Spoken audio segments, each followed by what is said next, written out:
Assalamualaikum warahmatullahi wabarakatuh.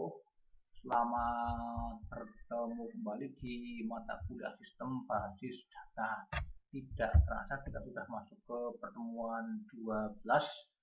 Nah, di pertemuan 12 ini akan kita bahas materi tentang basis data terdistribusi atau basis data database. Apa itu basis data terdistribusi?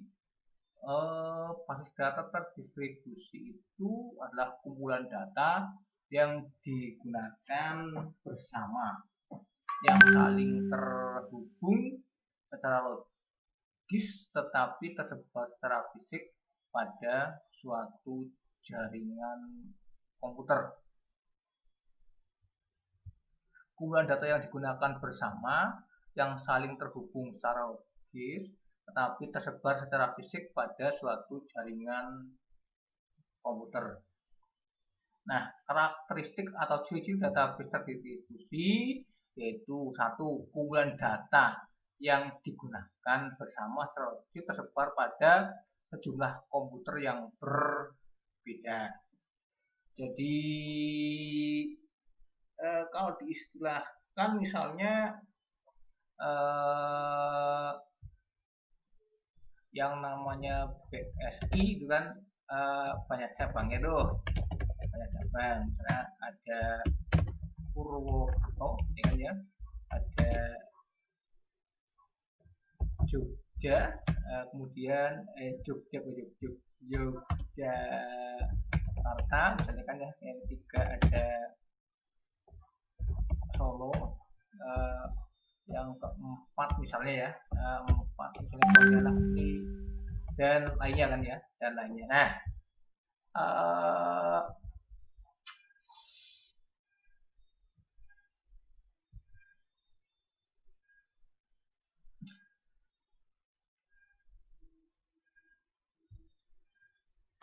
Nah, misalnya ini hanya misal saja. Nah, kalau Purwokerto berarti kan nanti punya database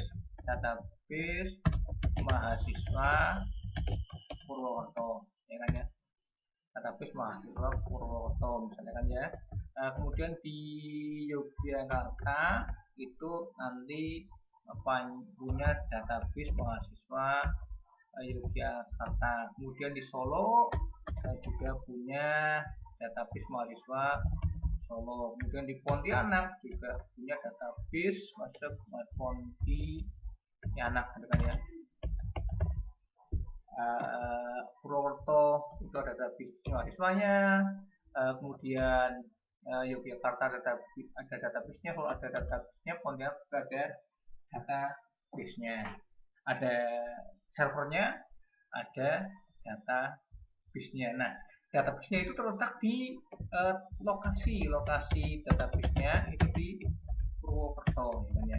Nah, kemudian kalau di Yogyakarta itu lokasinya di Yogyakarta juga. Kemudian di Solo lokasi database di Solo juga. Kemudian untuk di Pontianak lokasinya di Pontianak juga. Nah, itu. Jadi kumpulan database digunakan bersama, saling terhubung secara logis tetapi tersebar secara fisik pada satu jaringan komputer. Nah, ini kumpulan data yang digunakan bersama secara logis tersebar pada sejumlah komputer yang berbeda. Jadi di Jakarta, Purwokerto ada, Yogyakarta ada, Solo ada, Pontianak ada. Nah, lokasi database-nya terletak di sana. Itu salah satu dari database terdistribusi. Tapi digunakan bersama ya, yaitu jadi yang namanya BSI pusat, BSI Jakarta, pusatnya kan, BSI pusat, kan ya, pusat itu juga punya database yang ada di Purwokerto, punya database sendiri ya kan, database sendiri database BSI pusat misalnya kan ya, pusat. Kemudian itu bisa isinya juga database Purwokerto ada sendiri, Jogja ada sendiri, Kemudian di ini ada sendiri database-nya ada, dan isinya database yang ada di cabangnya. Komputer yang dihubungkan menggunakan jaringan komunikasi. Nah, kemudian apabila Jakarta ingin mengakses database milik Purwokerto, ya mereka aksesnya tidak datang ke Purwokerto, tapi hanya dengan login menggunakan sistem mereka, nanti akan arah ke database mahasiswa. Kalau ingin login Purwokerto ya akan login ke yang Purwokerto. Kalau login Jogja ya akan melihat Jogja gitu kan ya. Ini hubungannya itu biasanya kan dengan jaringan internet lah ya, yang gampang dengan jaringan internet saja. Kemudian data pada masing-masing situs dapat menangani aplikasi-aplikasi secara otonom. Artinya misalnya kalau di Purwokerto absen mahasiswa juga nanti masuknya absensi mahasiswa ketika kuliah itu kan ya, itu juga masuknya nanti ke servernya Purwokerto. Absensi mahasiswa di Jogja, absensinya juga masuknya ke Jogja. Kemudian ketika absensi mahasiswa Solo juga masuknya ke Solo. Jadi tiap-tiap cabang itu dapat menangani aplikasi-aplikasi lokal secara otonom. Kemudian data yang pada situs di bawah kendali satu DBMS, data pada masing-masing situs di bawah kendali satu database management system.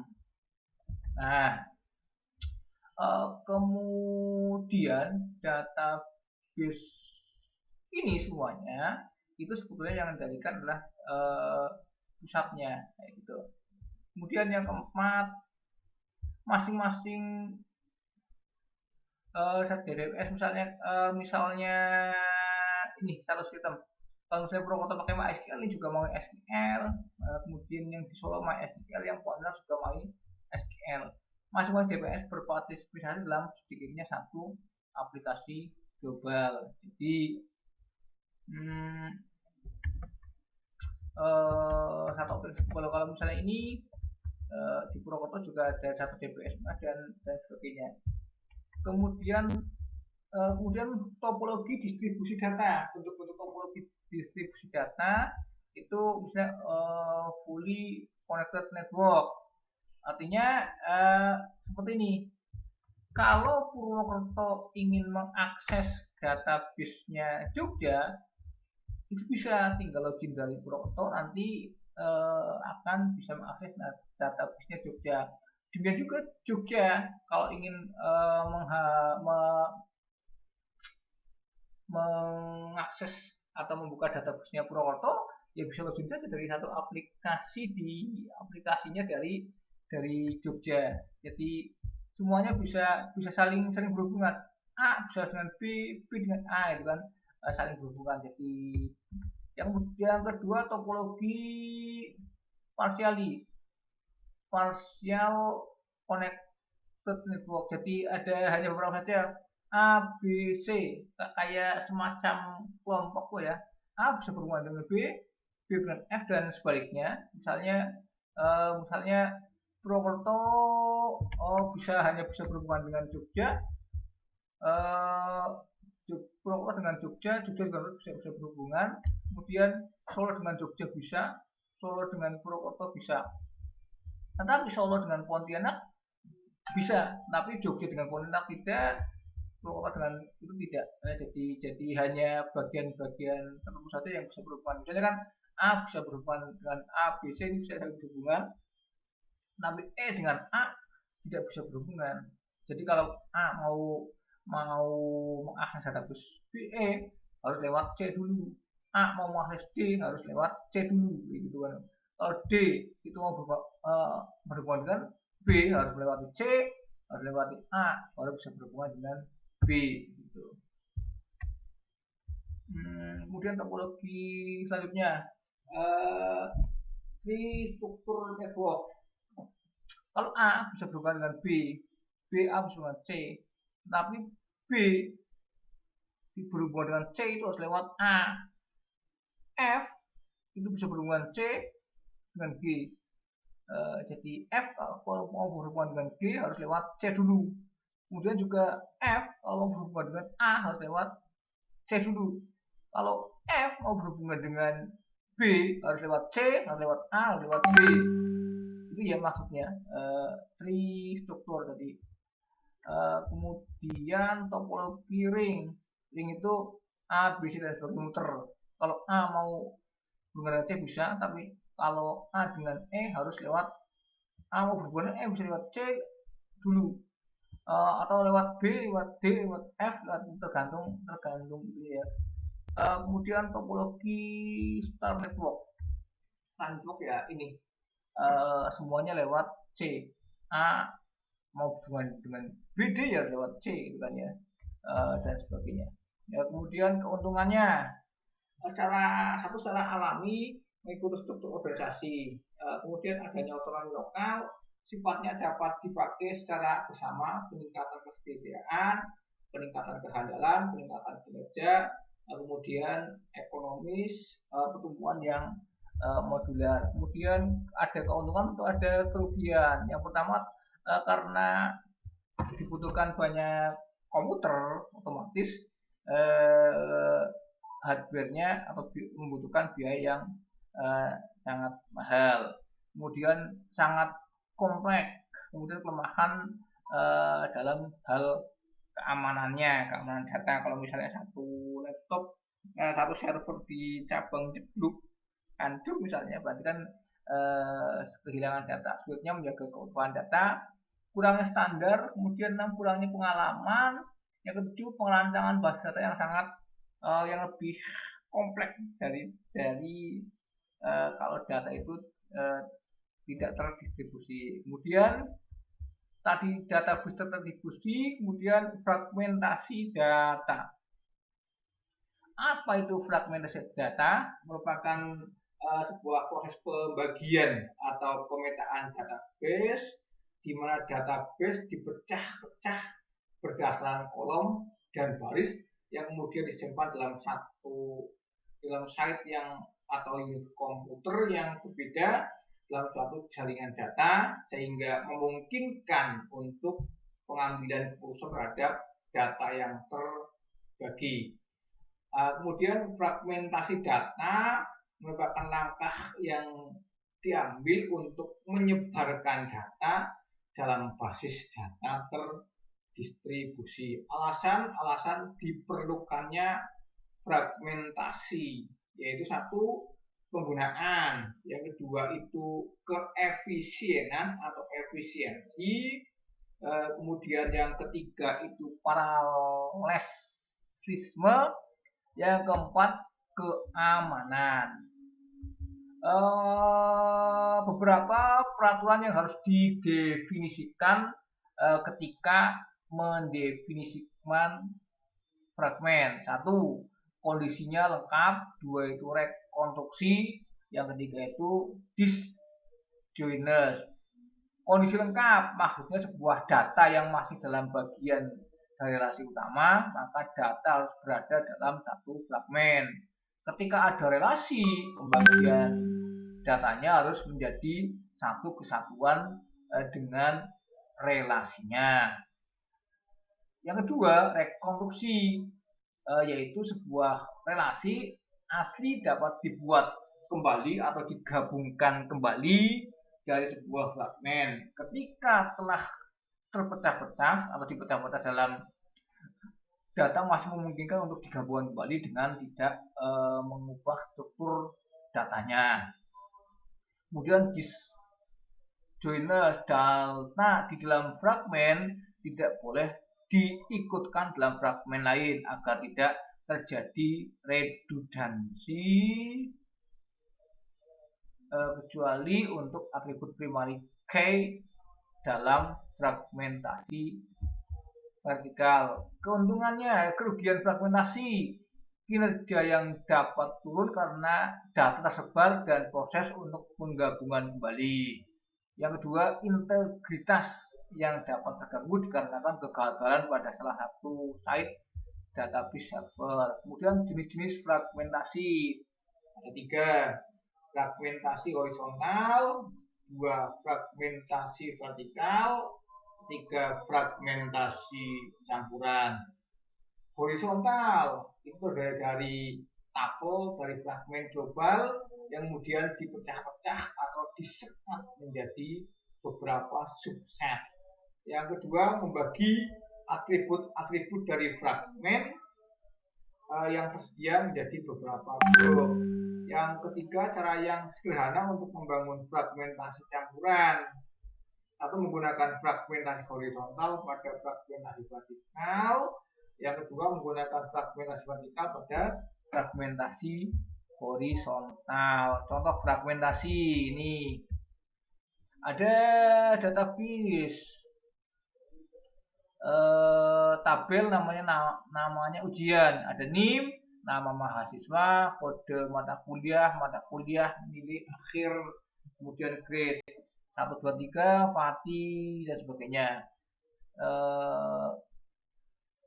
Ini database ujian. Kemudian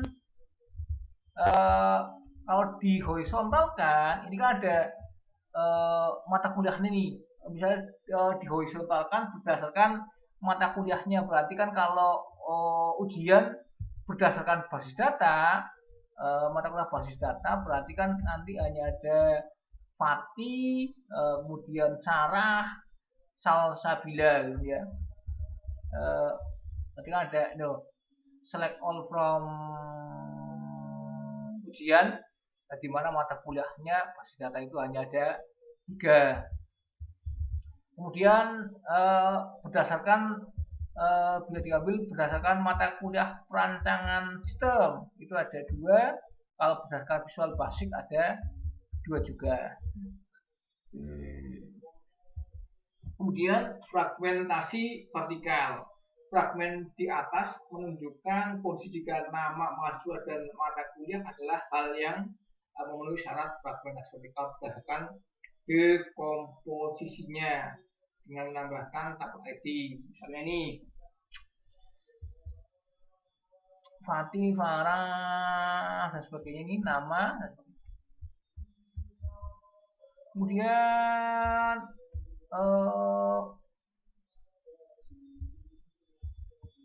kita kasih tabel ID 1, 2, 3, 4, 5, 7. Fati, Farah, berdasarkan ini berarti ada Fati, Sarah ambil mata kuliah berdasarkan ID ujiannya itu ada Fati, Farah, salah satu dan sebagainya.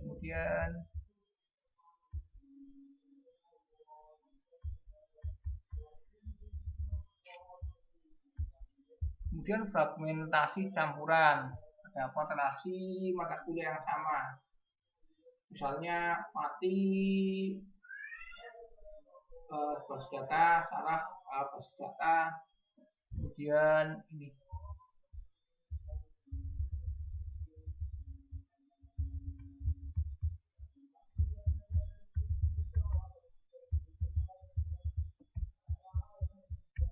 ya, sekian